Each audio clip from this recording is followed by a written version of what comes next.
Good morning, dear student. I am from TSN Senior Secondary School. I teach in class 10th, subject science, chapter number 4. जी हाँ, chapter number 4 की starting करेंगे हम आज यहाँ पर class 10th में, carbon and its compound. तो dear student, carbon और इट्स कंपाउंड जो ये लेसन है, ये लेसन अभी जो रिड्यूस सिलेबस है, जो गवर्नमेंट ने 30% सिलेबस रिड्यूस कर दिया है बिकॉज ऑफ कोरोना की वजह से, तो कुछ डिलीटेड टॉपिक्स जो है वो पहले मैं आपको बता देता हूं, क्योंकि इन टॉपिक्स की हमें स्टडी नहीं करनी है. ये टॉपिक्स जो है वो डिलीट हो चुके हैं. डिलीटेड टॉपिक कौन कौन से हैं? Nomenclature of carbon compound containing functional group, nomenclature of carbon compound containing functional group. ये आपके कोर्स में नहीं है, नहीं स्टडी करनी है इसकी. नाउ नेक्स्ट है अनसैचुरेटेड और सैचुरेटेड हाइड्रोकार्बन्स. अनसैचुरेटेड और सैचुरेटेड हाइड्रोकार्बन भी डिलीट हो चुका है, नहीं स्टडी करनी है इसकी. नेक्स्ट है केमिकल प्रॉपर्टीज ऑफ हाइड्रोकार्बन, ये भी डिलीट हो चुका है. हाइड्रोकार्बन जो है उनकी केमिकल प्रॉपर्टीज, कंबशन, ऑक्सीडेशन, ये प्रॉपर्टीज थी, केमिकल प्रॉपर्टीज, केमिकल रिएक्शंस थी, ये डिलीट हो चुकी है. सोप एंड डिटर्जेंट, सोप और डिटर्जेंट का जनरल इंट्रोडक्शन था आपके पहले, जो कि अब डिलीट हो चुका है. तो ये डिलीटेड टॉपिक्स हैं, इनकी हमें स्टडी नहीं करनी है, इस लेसन में आपको ध्यान रखना है. तो देन देखिए, carbon and its compound lesson के हम स्टार्टिंग कर रहे हैं डियर स्टूडेंट. इंट्रोडक्शन पार्ट ले रहे हैं सबसे पहले. इंट्रोडक्शन तो हम बेसिकली लेसन का जो हेडिंग है कार्बन एंड इट्स कंपाउंड, तो कार्बन और कार्बन के ही कंपाउंड की स्टडी करनी है. तो सबसे पहले कार्बन से इंट्रोड्यूस होते हैं कि कार्बन है क्या. देखिए, carbon is a versatile element. Carbon is a versatile element. The two characteristic properties of carbon element which lead to the formation of large number of compound. इसकी दो टाइप की कैरेक्टरिस्टिक प्रॉपर्टीज हैं जिस वजह से बहुत सारे कंपाउंड नेचर में बनाता है. मैं आपको बता दूं स्टूडेंट्स के सबसे ज्यादा नेचर में कार्बन के कंपाउंड्स ही मिलते हैं, सबसे ज्यादा नेचर में कार्बन के कंपाउंड्स ही मिलते हैं. और क्यों मिलते हैं, तो इसके दो रीजन है, वो हम स्टेप बाय स्टेप स्टडी कर रहे हैं यहाँ पर. सबसे पहला इनकी कैरेक्टरिस्टिक प्रॉपर्टी में है इनकी कैटेनेशन पावर. कैटेनेशन पावर का मतलब है कि एक कार्बन, दूसरा कार्बन, तीसरा कार्बन, चौथा कार्बन, इनमें एक लंबी चेन जुड़ने के साथ साथ एक लंबी चेन बनाने की टेंडेंसी होती है. ये टेंडेंसी सिर्फ कार्बन कंपाउंड में ही देखने को मिलती है, अदर कंपाउंड्स में ये टेंडेंसी, अदर एलिमेंट्स में टेंडेंसी देखने को नहीं मिलती. Carbon can link with other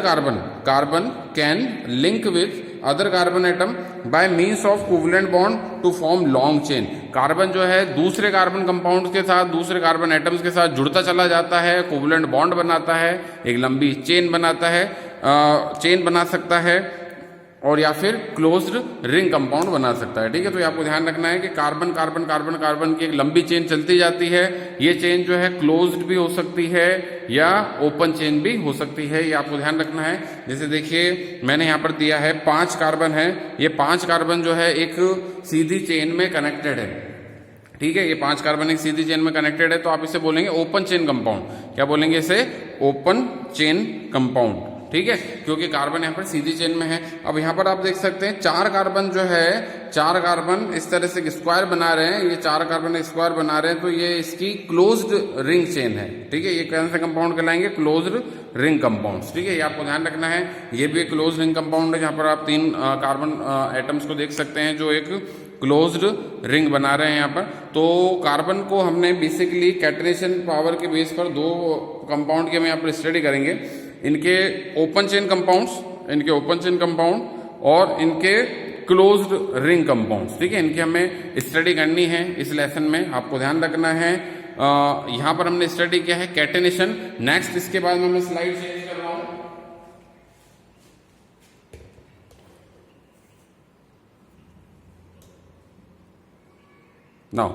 now देखिए डियर स्टूडेंट, मैंने इसके बाद स्लाइड नंबर 2 लगाया है यहाँ पर, टेट्रावैलेंसी. पहला हमने कैरेक्टरिस्टिक प्रॉपर्टी इनकी ली थी कैटेनेशन. सेकंड इनकी कैरेक्टरिस्टिक प्रॉपर्टी हम ले रहे हैं टेट्रावैलेंसी. ठीक है, टेट्रा इट मीन, टेट्रा जो वर्ड है वो यूज किया जाता है 4 के लिए. ठीक है, जब कोई चीज 4 के फेवर में हो तो आप उसके लिए वर्ड यूज करते हैं टेट्रा.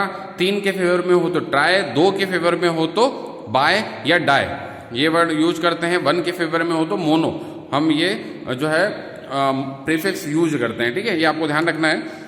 तो देखिए डियर स्टूडेंट, कार्बन जो है, कार्बन का एटॉमिक नंबर कितना है? 6.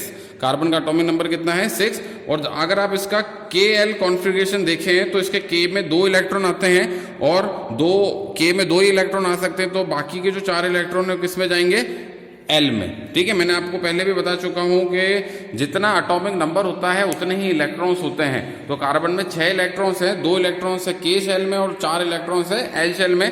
जो L शेल में इलेक्ट्रॉन है, आउटर शेल इलेक्ट्रॉन्स है, इन्हें हम क्या बोलेंगे, वैलेंस इलेक्ट्रॉन। मैं पहले बता चुका हूं ये वैलेंसी या वैलेंस शेल इलेक्ट्रॉन क्या होते हैं। जो आउटर शेल के इलेक्ट्रॉन्स है वो क्या कहलाते हैं, वैलेंस शेल इलेक्ट्रॉन। आप देख सकते हैं कार्बन में 4 वैलेंस शेल इलेक्ट्रॉन्स हैं। Having a valency of 4, carbon atom is capable of bonding with atom of oxygen, hydrogen, nitrogen, sulfur, chlorine, etc. Having a valency 4, इसकी 4 वैलेंसी होगी क्योंकि आउटर शेल में 4 इलेक्ट्रॉन है। Carbon atom is capable of bonding with atoms of oxygen, hydrogen, nitrogen, sulphur, chlorine etcetera. इनके साथ में ये क्या कर सकता है, बॉन्ड बना सकता है क्योंकि इसकी वैलेंसी जो है वो 4 है।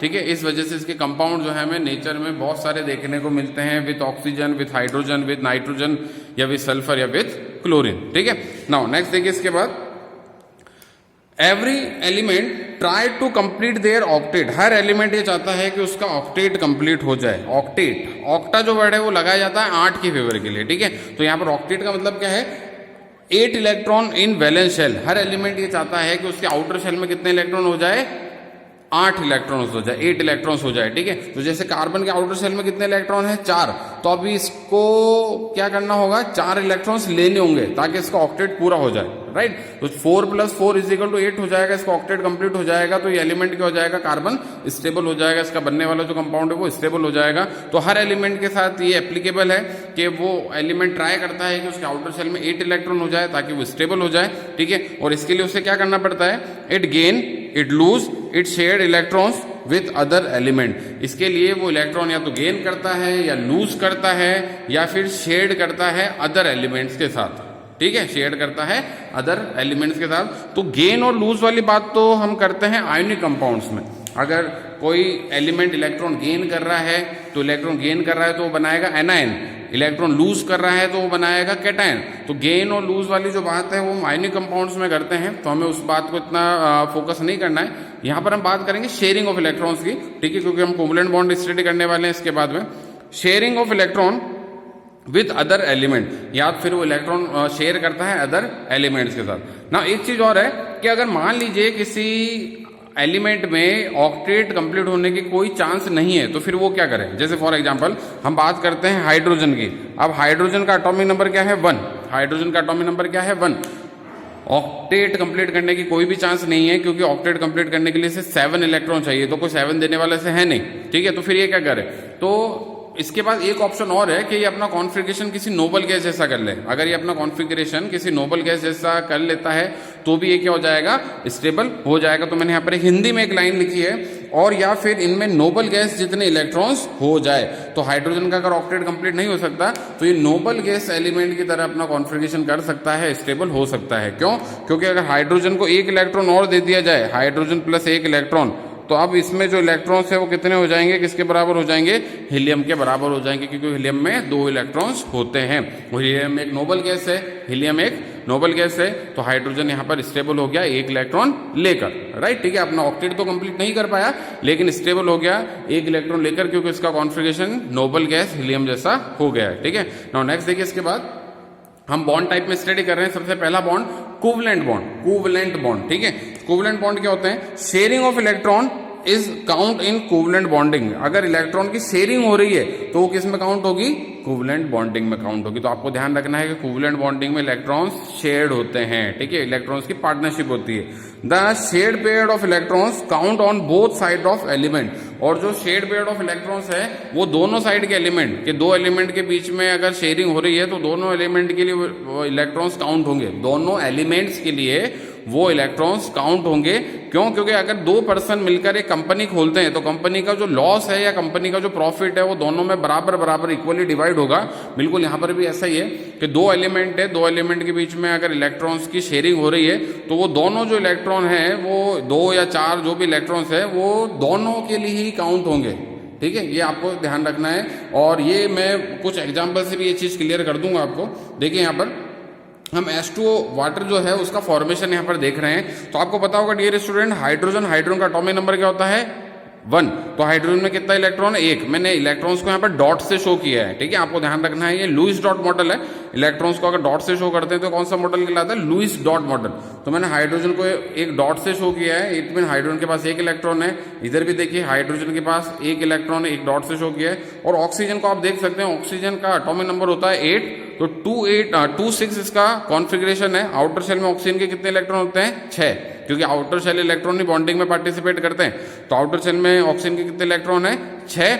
तो 6 इलेक्ट्रॉन्स है। इधर दोनों हाइड्रोजन के पास 1 इलेक्ट्रॉन है, बॉन्डिंग बना रहे हैं, स्टेबल होना है इनको। तो क्या करें, तो देखिए यहाँ पर हाइड्रोजन के पास 1 इलेक्ट्रॉन है। अगर 1 इलेक्ट्रॉन इस ऑक्सीजन से मिल जाए तो अब हाइड्रोजन के पास कितने इलेक्ट्रॉन हो गए 2। इस देख सकते हैं इस लूप में कितने इलेक्ट्रॉन है 2 इलेक्ट्रॉन है। ये 2 इलेक्ट्रॉन हाइड्रोजन के लिए अगर काउंट हो जाए तो 2 इलेक्ट्रॉन हो गए हाइड्रोजन के पास, हीलियम जैसा कॉन्फ़िगरेशन हो गया इसका, ये हाइड्रोजन का हो गई स्टेबल हो गई, ठीक है ना। ऐसे देखिए इस हाइड्रोजन के पास 1 इलेक्ट्रॉन है, अगर 1 इलेक्ट्रॉन इस ऑक्सीजन से मिल जाए तो ये भी स्टेबल हो जाएगी। तो दोनों हाइड्रोजन ने अपने आप को स्टेबल कर लिया हीलियम जैसा कॉन्फ़िगरेशन बनाकर। अब बारी आती है ऑक्सीजन की। अब ऑक्सीजन का कहना है कि भाई अगर आपने मुझसे इलेक्ट्रॉन लिए हैं तो आपको मुझे देने भी पड़ेंगे, क्योंकि शेयरिंग तभी होगी। तो ऑक्सीजन के पास देखिए आप कितने इलेक्ट्रॉन थे, ऑक्सीजन के पास स्टार्टिंग में 6 इलेक्ट्रॉन, शायद डॉट लगा रखे हैं मैंने यहाँ पर। ऑक्सीजन के पास स्टार्टिंग में 6 इलेक्ट्रॉन थे। तो अगर एक इलेक्ट्रॉन जो है इन्हें कहाँ से मिल जाए, ऑक्सीजन को हाइड्रोजन से मिल जाए, 1 इलेक्ट्रॉन इधर से 1 इलेक्ट्रॉन इधर से, तो देख सकते हैं इस लूप में कितने इलेक्ट्रॉन हो गए हैं अब 8 इलेक्ट्रॉन। तो ऑक्सीजन के आउटर शेल में 8 इलेक्ट्रॉन्स हो चुके हैं, इसका ऑक्टेट कंप्लीट हो चुका है। तीनों ही एलिमेंट स्टेबल हो गए, दोनों हाइड्रोजन स्टेबल हो गई, ऑक्सीजन स्टेबल हो गया because of sharing of electron. अब देखिए यहाँ पर आप देख सकते हैं कि ये जो दोनों इलेक्ट्रॉन है, ये दोनों इलेक्ट्रॉन जिन पर मैं फोकस कर रहा हूँ, ये दोनों इलेक्ट्रॉन जो है वो दोनों के लिए ही काउंट हो रहे हैं, ऑक्सीजन के लिए भी काउंट हो रहे हैं और हाइड्रोजन के लिए भी काउंट हो रहे हैं। इसलिए हमने इन्हें क्या बोला है, शेयरिंग इलेक्ट्रॉन। ऐसे देख सकते हैं ये जो दोनों इलेक्ट्रॉन्स हैं, ये दोनों इलेक्ट्रॉन्स भी ऑक्सीजन और हाइड्रोजन दोनों के लिए काउंट हो रहे हैं, इसलिए शेयरिंग इलेक्ट्रॉन्स हैं, ठीक है। नाउ नेक्स्ट देखिए इसके बाद CO2 कार्बन डाइऑक्साइड। तो कार्बन डाइऑक्साइड में देखिए आप कार्बन डाइऑक्साइड, कार्बन के आउटर शेल में कितने इलेक्ट्रॉन होते हैं, अभी हमने देखा था ऊपर। कार्बन क्या है, एक टेट्रावेलेंट कंपाउंड है।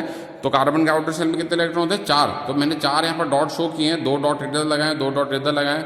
ऑक्सीजन है 2, दोनों ऑक्सीजन के आउटर शेल में कितने इलेक्ट्रॉन है 6 इलेक्ट्रॉन, 6 डॉट लगा दिए हैं मैंने यहाँ पर। तो अब इनको स्टेबल करना है, इनसे CO2 हमें फॉर्म करना है। तो देखिए कैसे फॉर्म होगा, इस ऑक्सीजन के आउटर शेल में कितने इलेक्ट्रॉन है, आउटर शेल में 6 इलेक्ट्रॉन है, 6 डॉट है। अगर इसे 2 इलेक्ट्रॉन इस कार्बन से मिल जाए तो स्टेबल हो जाएगी, ठीक है।